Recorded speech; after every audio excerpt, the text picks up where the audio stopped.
नमस्कार मित्रांनो, श्री स्वामी समर्थ. स्वागत आहे तुमचं नवीन ब्लॉगमध्ये. आज तारीख आहे 30 डिसेंबर 2025. आता आंघोळ बिंघोळ केली. आता खूप दिवस झालं देवळात गेलो नाही ना. आमच्या तिकडं खाली सलग 3 देवळ आहे. ती एक रामाचं देवळ आहे, एक श्री स्वामी समर्थांचं देवळ आहे आणि एक महादेवाचं देवळ आहे. असं 3 देवळ आहे ती सलग तिथं एका जागी.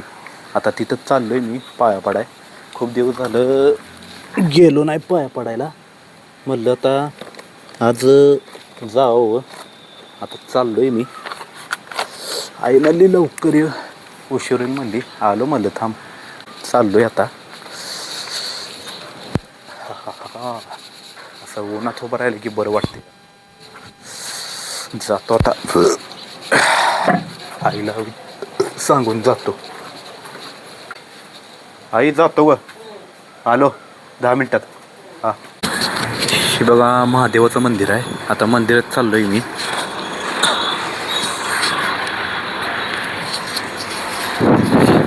इथनं सुरुवात होते. हे बघा किती मस्त मंदिर आहे आमचं. महादेवाचं मंदिर आहे. किती अप्रतिम मंदिर दिसते बघा. वर बघा असं ही आहे, वरती गॅलरी आहे अशी वर. इथे घंटे. हे बघा इथं हनुमानाची मूर्ती आहे. ही गणपतीची मूर्ती आहे. इथं एंट्री आहे बघा. इथनं हे आहे बघा, पिंड आहे. हे बघा इथनं वळीन मूर्ती आहे. ही ज्ञानेश्वराची मूर्ती आहे. ही लक्ष्मीची मूर्ती असेल बहुतेक, लक्ष्मीच असणार आहे. ही आहे पार्वतीची मूर्ती. पाया पडतो आता.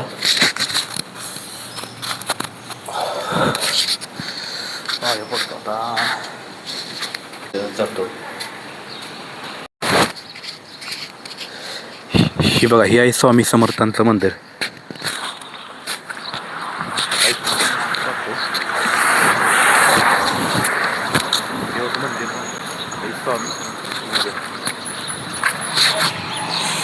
आठ एंट्री केली. हे असं मंदिर आहे बघा.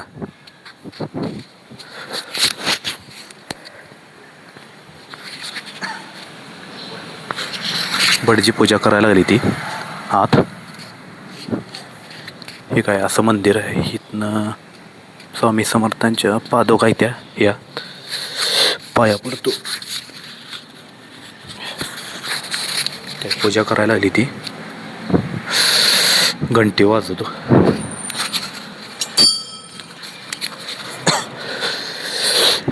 इकडं मंदिर दाखवतो. हे बघा किती छान मंदिर आहे ना. इकडचं बाहेरचं मैदान आहे. हे काय मैदान आहे म्हणजे असं काहीतरी जेवण बिवण कार्यक्रम असला का नाही, इथं कार्यक्रम असते ना सगळा. इकडं ही वडाचं झाड आहे आणि उंबराचं झाड आहे. हे मागं मंदिराच्या.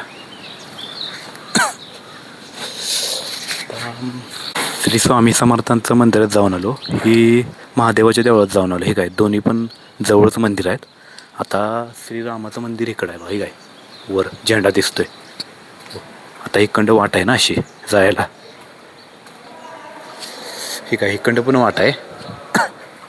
मी इकडं जातो. हे काय हे मागचं आहे मंदिर असं. हे बघा हे श्रीरामाचं मंदिर आहे. छान मंदिर आहे. आत ना असा नजारा आहे.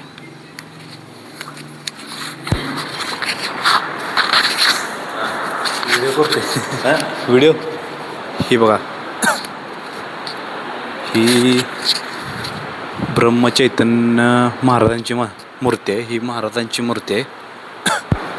ही कोणतं महाराज आहेत इथं नाव नाही लिहिलेलं अजून. हे अशा मूर्ती आहेत बघा.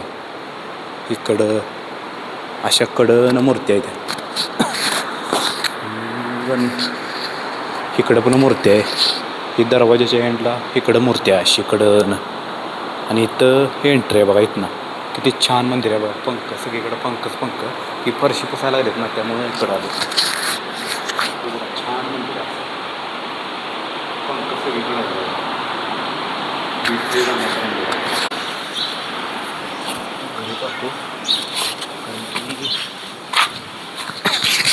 जातो आता घरी, कारण की ही अशी 3 देवळं आहेत बघा एका ठिकाणी. आता चाललोय घरी, कारण की कामाला जायचं नाही आता, त्यामुळं चाललोय आता घरी. आलो घरी, आलो देवळातनं. काम झालं माझं मला झालं आलो की जाऊन. हा काय म्हटली? पाणी पैसे दे की उदबत्त्या नाही. मंदिरात कोण नव्हतं आज, मंगळवार आहे ना, मंगळवारचं कोण नसते मंदिरात. दू काका होतं देवळात. हां श्रीरामाच्या फरशी पुसत होती. मी म्हटलं व्हिडिओ करतोय, काय करतोय व्हिडिओ करतोय म्हटलं. काय नाही नाही, मग मी तिथनं आलो ना. बघ तापले का पाणी? तापले. पैसे तर दे, उदबत्त्या नाही सारखं उदबत्ती हे बघ गोशीनं कसं उकारले रे. बघा ती बघा कसं उकारले गोशीनं. होय, आता हे लाकडं ठेवल्यामुळे इथे गोशीनं उकरलं असेल असं वाटले मला. बघा पदर कर, ठीक आहे, सगळे लाकडं ठेवलेत नाही तर त्यामुळे उकरलं असणार आहे गोशीनं, नाहीतर कशाला उकरत.